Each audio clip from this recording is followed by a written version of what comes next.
warahmatullahi wabarakatuh.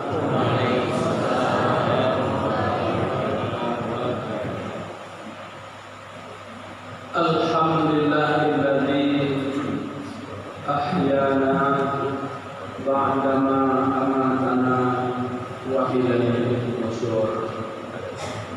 Asyhadu an la ilaha illallah wahdahu la syarika lah wa asyhadu anna Muhammadan abduhu wa rasuluh la nabiyya ba'dah.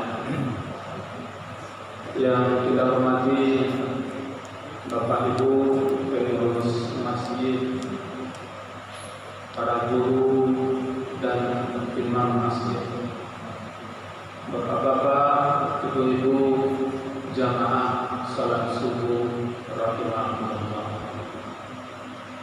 Pertama sekali bersyukur kita kepada Allah Subhanahu wa taala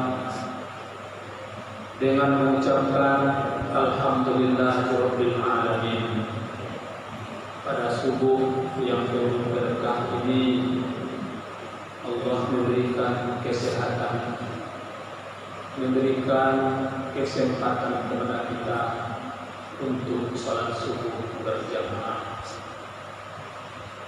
Dalam hadisnya Bapak dan Ibu, Rasulullah SAW mengatakan, siapa yang salat isya berjamaah, dia mendapatkan nilai seperti orang yang beribadah setengah malam.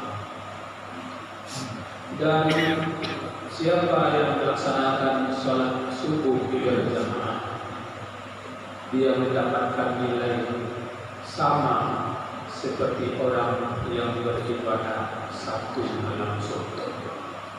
Jadi Bapak Ibu jamaah, mudah-mudahan sampai akhir hayat kita Allah selalu memberikan kemudahan kepada kita untuk bisa melaksanakan salat subuh berjamaah. Amin. Ya rabbal alamin. Kemudian berselawat kita kepada Rasulullah, junjungan kita yang mulia Muhammad sallallahu alaihi wasallam. Allahumma shalli ala sayyidina Muhammad wa ala ali sayyidina Muhammad. Bapak Ibu, sebagai tausiah pendek kita pada subuh ini, kita rujuk kepada Al-Quran surat Fatir ayat 29. Surat Fatir ayat 29. Surat ke-35 urutannya dalam Al-Quran sebelum surat Yasin. A'udzu billahi minasyaitonir rajim. Bismillahirrahmanirrahim. Innal ladzina yatluna kitaballah wa aqamus shalah wa anfaqu mimma razaqnahum sirran wa alaniyah yarjuna tijaratal lan ta'ur. Sadaqallahul azim. Artinya, sesungguhnya orang-orang yang selalu membaca kitab Allah, sesungguhnya orang-orang yang selalu membaca Al-Quran dan mendirikan salat dan menginfakkan sebagian rezeki yang kami berikan kepada mereka secara diam-diam ataupun terang-terangan, mereka itulah orang-orang yang mengharapkan perniagaan yang tidak akan pernah merugi. Bapak Ibu jemaah, secara ringkas saja kita ingatkan dan kita sampaikan ayat ini kembali. Dalam ayat ini Bapak dan Ibu, ada 3 kelompok orang yang menurut Allah mereka itu adalah diibaratkan orang yang berniaga, orang yang berdagang, yang mereka tidak pernah merugi sedikit pun. Kalau kita Bapak dan Ibu, mungkin ada di antara jamaah yang berprofesi sebagai pedagang, menggali kecewaan. Mungkin hari ini kita berdagang, dagangan kita merugi. Mungkin besok merugi lagi, terus besoknya merugi lagi, hingga akhirnya menjadi bangkrut, tidak bisa menggali. Atau mungkin ada juga di antara kita berdagang hari ini mendapatkan untung, besok beruntung lagi, terus akhirnya berkembang. Atau mungkin hari ini beruntung, besok rugi, besok beruntung, besok rugi, seperti itu terus bergulirnya. Tetapi yang dikatakan oleh Allah dalam ayat 29 surat Fatir ini, mereka diibaratkan orang yang berniaga yang tak pernah merugi sedikit pun. Siapa mereka itu Bapak dan Ibu? Yang pertama, alladzina yatluna kitaballah, orang-orang yang selalu membaca Al-Quran. Bapak Ibu, kalau Quran cetakan lama itu, kalau Bapak Ibu inilah model P60, ada Quran lama itu, di bulinya itu ada ditulis kepada Ibu dengan tulisan Arab Melayu. Dengan tulisan Arab Melayu. Ada di sana dipaparkan salah satu pendapat dari Imam Ali radhiyallahu anhu, Imam Ali bin Abi Thalib. Beliau menjelaskan di sana, siapa yang membaca ayat Al-Quran dalam salat dan dia itu berdiri dari salatnya, lain masih kue Bapak dan Ibu, tagak salatnya. Kata Imam Ali itu, setiap huruf demi huruf yang dia baca itu dibalasi oleh Allah dengan 100 kali kebaikan. Kemudian orang yang membaca ayat Al-Quran dalam salat dan dia tidak mampu berdiri, dia duduk dalam salat, setiap huruf yang dia baca itu, kata Imam Ali, Allah balasi dengan 50 pahala. Dan orang yang membaca Al-Quran di luar salat, sedangkan dia itu berada dalam keadaan berwudu, wudunya tetap terjaga, dia membaca Al-Quran, kata Imam Ali, dia mendapatkan setiap huruf yang dia baca itu 25 pahala kebaikan. Bahkan kata Imam Ali lagi, orang yang membaca Al-Quran di luar salat dan dia itu tidak berwudu, malah bacanya terbata-bata, tidak lancar, setiap huruf yang dia baca itu dia tetap mendapatkan pahala kebaikan 1 kebaikan. Jadi apa artinya Bapak dan Ibu? Ketika kita membaca Al-Quran, tidak ada sedikit pun setiap huruf demi huruf yang kita baca itu kecuali dibalasi oleh Allah dengan pahala kebaikan. Tidak ada meruginya waktu sedikit pun Bapak dan Ibu.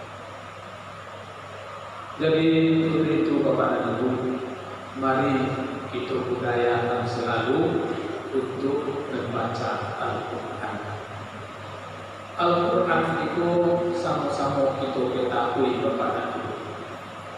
Di awal Al-Baqarah, Dzalikal kitab la raiba fihi hudal lil muttaqin. Kita orang yang beriman, kita seorang muslim meyakini Al-Quran ini adalah petunjuk bagi kita. Bagaimana dia akan bisa menjadi petunjuk sedangkan membaca saja orang tak bisa. Alun lebih dalam, alun lebih memahami makna yang terkandung. Membaca saja itu tak bisa. Bapak dan Ibu, pemerintah inilah satu merupakan dikeluarkan perda. Anak SD yang tak pandai baca Quran tidak mudah untuk masuk ke tingkat SLBP. Ada lagi program Kementerian Agama Maghrib Mengaji. Bapak dan Ibu, kalau kita memahami sebenarnya tidak perlu ikut turut campur pemerintah supaya kita anak-anak kita bisa membaca Al-Quran. Karena membaca Al-Quran itu kewajiban pribadi masing-masing kita. Itulah satu pemerintah menyuruh latihan campulo banyak juga anak-anak yang tak ada di baca Al-Quran.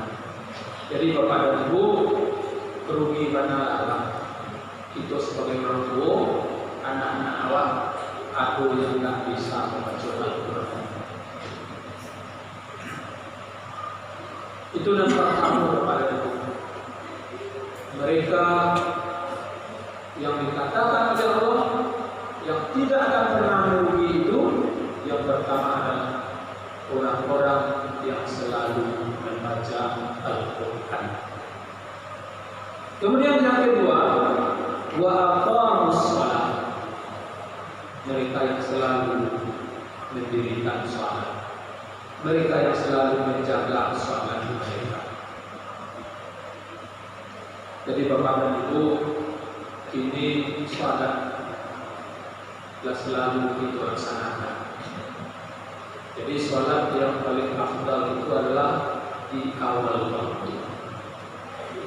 Salat di awal waktu yang paling utama itu dilakukan dengan berjamaah. Tak surah-surah Bapak dan Ibu, banyak hadis kalau dan viral lewat dan populer, salat berjamaah itu nilainya lebih tinggi daripada salat sendirian 27 derajat. Jadi beberapa minggu yang lalu Bapak dan Ibu, pimpinan awak di Kementerian Agama Kota Padang, beliau menyampaikan kalau ada pilihan, dia itu bisa berjamaah, tapi dia memilih salat sendirian. Kata beliau, berarti orang itu belum cerdas. Itu kata beliau. Di orang yang cerdas itu, dia akan selalu memilih salat berjamaah. Jadi itu Bapak dan Ibu, mari kembali kita budayakan salat berjamaah. Dan tempat berjamaah yang paling afdal itu adalah di masjid. Jadi Bapak dan Ibu, masjid itu adalah berdiri dengan megah. Itu adalah berkat infak, sedekah jariah dari Bapak dan Ibu semuanya. Ini saling membantu Bapak dan Ibu. Ketika Bapak kita yang berada di pojok kiri ini berinfak bersedekah, menjadi sedekah jariah membangun di masjid ini, Bapak Ibu yang lain salat di masjid ini, beliau dapat limpahan pahala dengan sedekah jariah. Bapak yang di tengah ini juga adil membangun masjid ini, jemaahnya ramai, Bapak juga dapat limpahan pahala. Begitu pula seterusnya. Jadi semua kita saling memberikan. Jadi itu Bapak dan Ibu, jangan tinggalkan masjid. Berjamaah kita di masjid. Jaga selalu salat berjamaah. Jadi tadi malam Bapak dan Ibu, itu saya melihat surat Ali Imran ayat 106 itu. Dalam ayat itu dikatakan besok hari kiamat Ada orang yang mukanya putih berseri, kemudian ada pula orang yang mukanya hitam pekat. Lalu kenapa mukanya putih berseri nanti di hari kiamat? Salah satunya adalah karena mereka ketika hidup di atas dunia selalu menjaga salat berjamaah. Jadi Bapak dan Ibu, dan dua orang yang dikatakan oleh Allah akan pernah merugi, yaitu mereka yang selalu mendirikan salat. Kemudian yang ketiga, yang terakhir, wa anfaqu mimma razaqnahum sirran wa alaniyah, yaitu mereka orang-orang yang selalu menginfakkan sebagai rezeki mereka secara sembunyi-sembunyi ataupun secara terang-terangan. Apa maknanya Bapak dan Ibu? Orang yang selalu berinfak, ternyata mereka itu, kata Allah, diibaratkan orang yang tak pernah memberi sedikit. Saya sering contohkan Bapak dan Ibu, ketika kita mempunyai uang 100.000 rupiah, lalu dari yang 100.000 rupiah itu kita sisihkan, kita infakkan 10.000 rupiah. Yang 90.000 rupiah kita pergunakan untuk kebutuhan kita, mungkin untuk makanan atau untuk pakaian. Bapak dan Ibu, yang kita belikan untuk makanan kita, dia itu akan busuk Bapak. Kita berikan nasi misalnya, kita makan nasi paling-paling hanya 12 jam, 24 jam, lalu dia keluar lagi dalam bentuk yang lain, dalam bentuk kotoran, dan tak bisa kita manfaatkan. Kalau kita berikan pakaian yang kita pakai itu dia akan lampul, dia akan terbuang dan tidak berguna. Tetapi Bapak dan Ibu, yang 10.000 yang kita infakkan itu, itulah sesungguhnya yang kekal untuk kita. Dia akan menjadi penolong kita, dia akan menjadi penerang dalam kubur kita yang 10.000 yang kita berikan. Jadi Bapak dan Ibu, agama kita mengajarkan fungsi kita mengeluarkan sebagian harta kita itu adalah untuk membersihkan harta yang tertinggal pada diri kita. Saya juga mau contohkan pada Ibu. Mungkin Bapak Ibu di muka rumah ada batang jambu, ada pohon jambu. Kalau jambu itu berbuah dan sudah masak, sudah matang, Bapak Ibu ambil di peti. Jadi sana mencari ranca-ranca, pas baru dia lihat, aku yakin tak langsung Bapak Ibu makan. Pas dia lihat dari batang itu, dari tangkai itu, tak langsung dimakan. Kamu pastikan itu, kalau tidak akan dicuci dulu pakaian dia, minimal dibaca itu digosok-gosok ke tangan dulu. Digosok-gosok ke tangan dulu. Jadi Bapak dan Ibu, infak sedekah, zakat yang kita berikan itu sama dengan kita menggosok buah jambu tadi. Diparasiat dulu, baru dimakan. Itu berulah harta. Sebelum kita konsumsi, diparasiat dulu. Dengan apa diparasiat? Dengan zakat, infak sedekah. Jadi Bapak dan Ibu, orang yang selalu menginfakkan sebagai rezekinya, mereka itu diibaratkan orang yang berdagang yang tidak pernah merugi di hadapan Allah Subhanahu wa Ta'ala. Mudah-mudahan Bapak dan Ibu dengan tausiah ini kembali dapat memotivasi dapat menguatkan keyakinan kita. Insyaallah kita semua di hadapan Allah nanti adalah orang-orang yang tidak pernah merugi. Amin ya rabbal alamin. Itu saja Bapak dan Ibu.